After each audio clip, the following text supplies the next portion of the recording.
Hello, friends.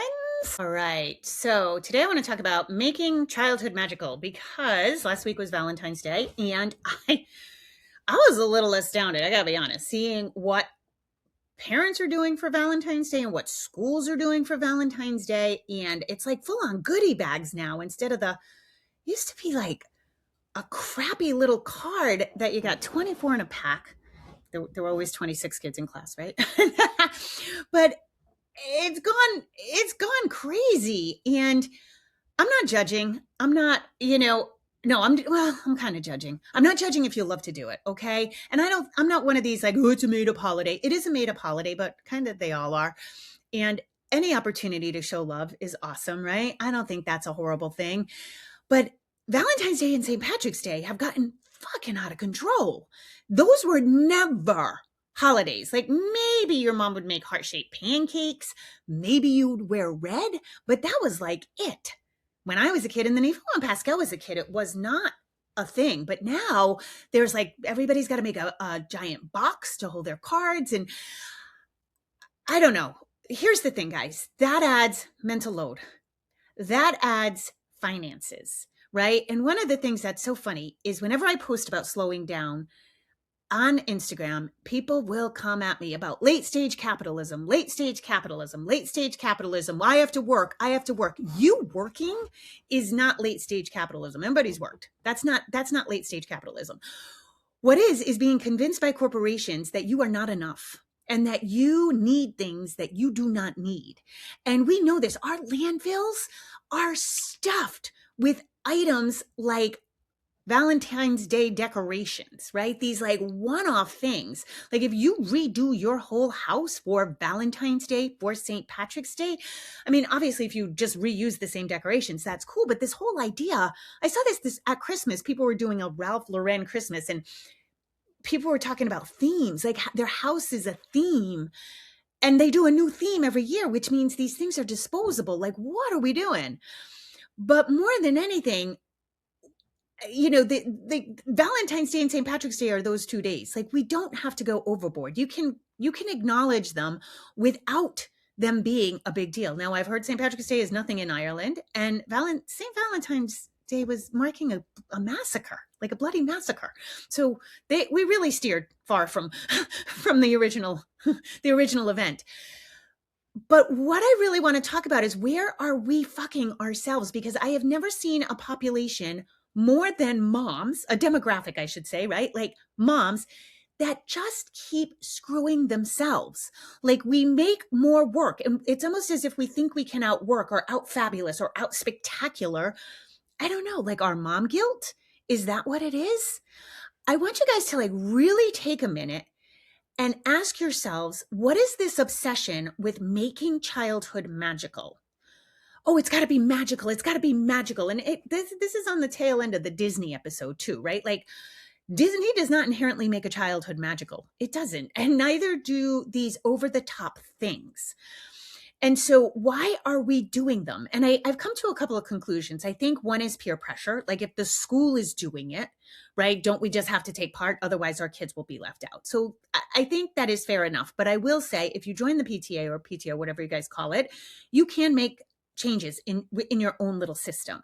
So I was on the PTA only for kindergarten and half of first grade, and then I pulled Pascal to homeschool. But I was on the PTA and I was very, very vocal about certain things. I got them to pull cupcakes for birthday parties because every day was full of sugar. And I was like, my kid is not here to get hopped up. He was pooping bright blue one day. And I was like, how did your poop get bright blue? And he's like, oh, so-and-so's cupcakes, for his birthday. And they were like the blue dye. And okay, birthdays are wonderful. I love birthdays, celebrate birthdays, but do we have to be bringing in cupcakes? I just didn't like the amount of sugar that was in school. It was crazy. So I stopped that. I petitioned, I got everybody to vote, and we voted them out. You can do that. You can make changes in your own school. You have to be vocal and you got to get people on board, and maybe people will vote against you and then it sucks, but you can do that. I just wanted to let you know that. But I think things like this we do because we're guilty. And I know from my client work, I know from emails, I know from DMs, working moms who have to work outside the home, particularly if it's a job that consumes a lot of energy and time, right? Up the corporate ladder, the higher up you are, the more intense the job is usually, and get home late and they feel guilty. They feel guilty, so they go overboard. They go overboard with activities, they go overboard with stuff. And I give this warning usually at the beginning of summer, and I usually give this warning at the beginning of Christmas, because that's when we tend to go overboard. Like, okay, it's not magical enough. It's not magical enough. We've got to do more. I have to remind you guys, your kids want one thing and one thing only above everything else, which is you being present and giving them some focus and attention. That is literally what your kids want the most. You being regulated so they can borrow your nervous system, and you being present, connecting with them. That trumps all activities. Now, the next thing they want is free play. That's literally what kids want and need. The Atlantic did a study on this, where kids want free play with their friends above everything else. So if you think your kid is addicted to video games or anything like that, that's on you, because they want to be outside with their friends. So you have to create something else. Kids want in-person time with their friends. Then the next thing they want is perhaps sports with their friends. And then the last thing they want is digital connection. So that the kids are telling us that's what they want. Yeah. So it's up to us to create that situation. It's also up to us to create a situation in which we are present and regulated and able to connect with them, and not worried about all these things making childhood magical. Let's go over why childhood is magical. Number one, first and foremost, you do not pay bills. You do not have disposable income, so you do not have to worry about paying bills. Everything is provided for you. That is magical. It is magical that somebody bathes you and washes your hair. It is magical that somebody reads to you. It is magical that somebody rubs your back and your belly and your feet if you ask them. It is magical that somebody cuddles with you when you need it. It is magical when somebody can co-regulate through a tantrum and lend you their nervous system. It is magical when you are sharing moments in the kitchen and sharing moments with household chores, and your parents are present and listening to you and splitting up the division of labor, showing you lovingly how to do chores. This is amazing. This is magical. Yeah, having somebody validate your feelings and hold boundaries, magical. But we have been convinced that magic comes from the outside. We have been convinced that magic is, again, spectacular, fabulous, Disney, all these things, right? Those do not make a childhood magical. Those are sparkle. Yeah. Can they be fun? Absolutely. But we are missing, and you guys are going to be so sick of hearing this from me, but I am convinced this is the antidote to everything.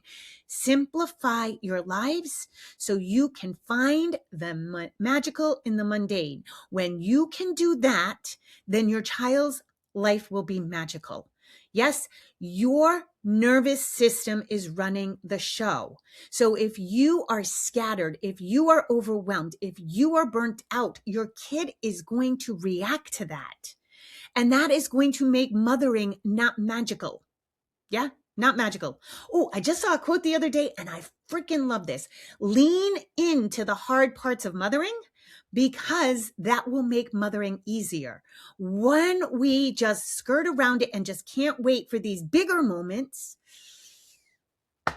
we don't have the magic. Okay. So I'm not kidding when I say this is everything. And I know a lot of you have responded, sent me messages, and you're like, oh my God, I changed everything. And I love these messages. If you have found your vibe and you have, found magical moments, give me them.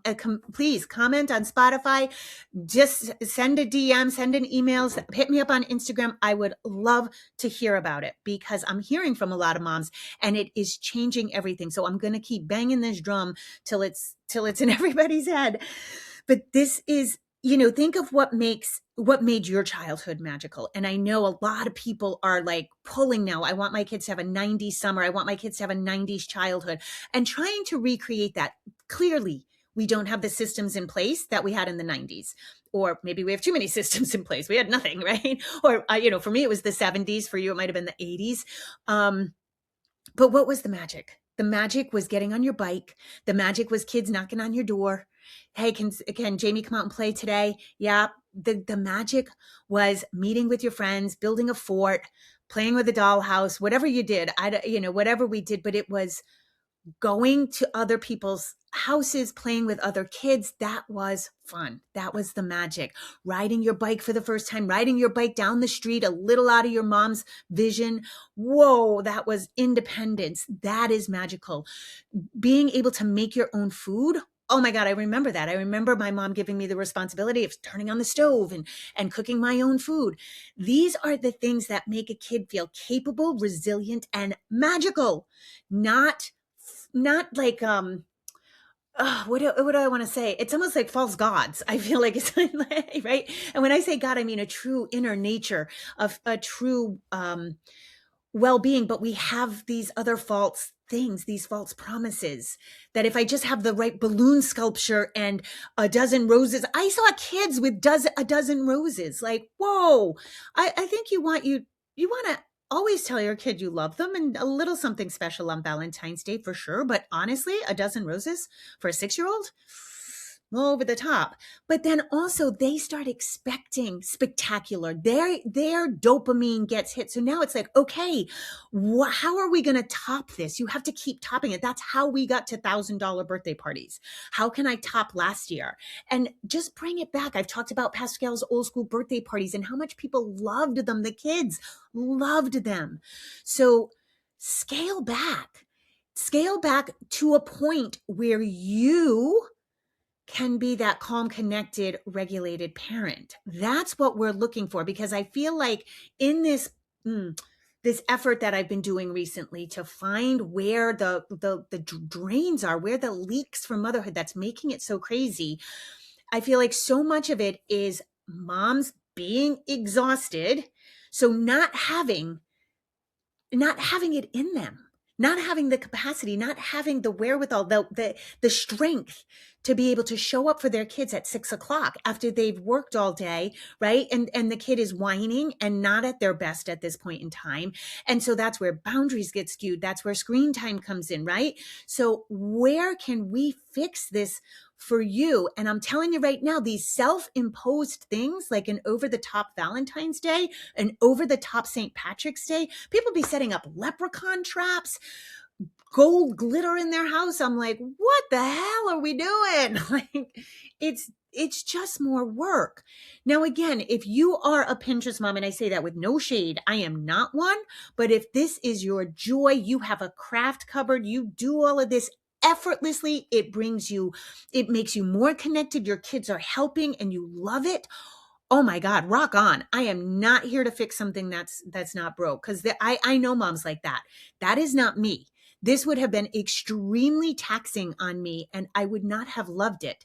And I think also we have to, again, everybody's bitching and moaning about the economy. Yes, groceries are expensive. So really we can afford balloons and dozens of roses and candy for every goodie bags for every kid in the class.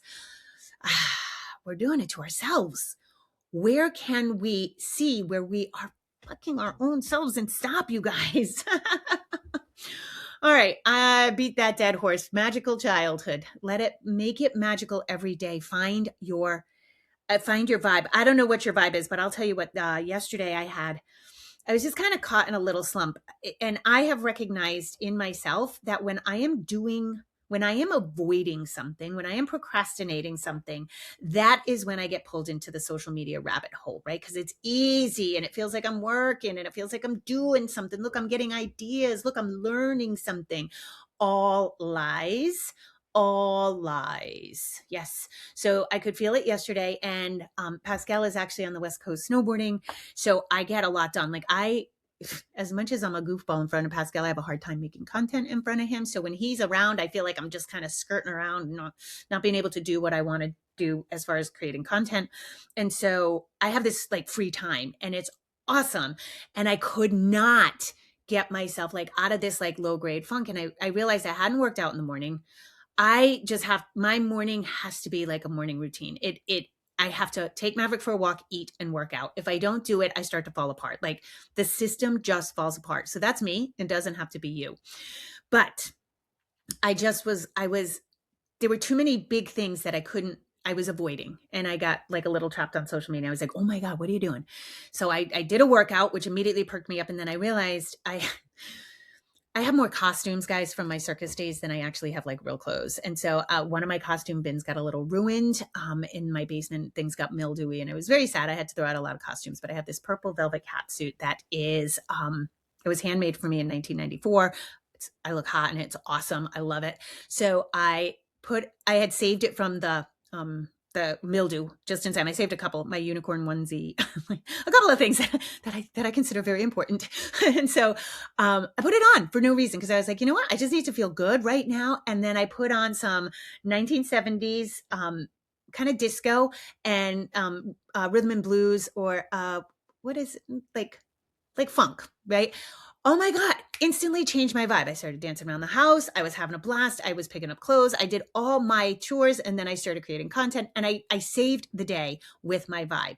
So that is my vibe. Like costumes will always perk me up and just dancing around and definitely getting the workout in because I just needed to move my body. A body in motion stays in motion and not to be like overdoing. I was just wasting time and space on Instagram and I felt gross about it.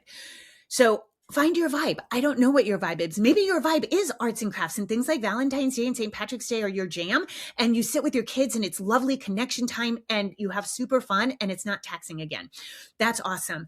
But what is your personal vibe? And I feel like what has happened in the martyrdom of motherhood is that we lose our juice. We lose our vibe because we think everything's kid-centric. We got to focus on the kids' activities, kids. And then you become background noise. You become this like woman hanging out in the corner who only says no, who's monitoring snacks, like, right? Sometimes that happens. That's part of the losing ourselves. So find yourself. What did you enjoy? Like, who were you out at the club? Bring her back into the kitchen, right? You could do that with a seltzer water, not a vodka and tonic or whatever your poison was, right? So remember who you were. For me, always costumes and moving my body. I become a performer and I put on a spotlight and I love that. And I sing show tunes at the top of my lungs and that's who I am and that's my vibe. What is yours? And bring her back.